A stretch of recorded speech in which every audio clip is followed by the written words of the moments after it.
Hello everyone! So I made a VTuber app and you can find it right here. Okay, now what does it do?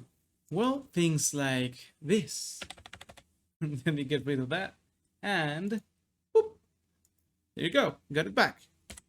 Or if you wanted to, things like this.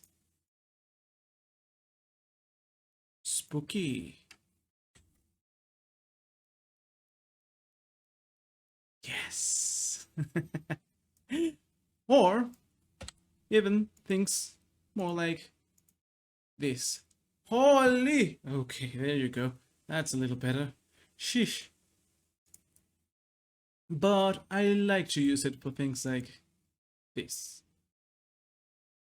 Oh, you can see behind me. Wonder why. Stick it out. Oop. There you go. And let's put this a little bit down. Nice. Okay, so if you like it, you know where to find it.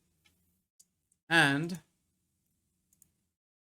if you want to do your own stuff like this, there's a video coming up.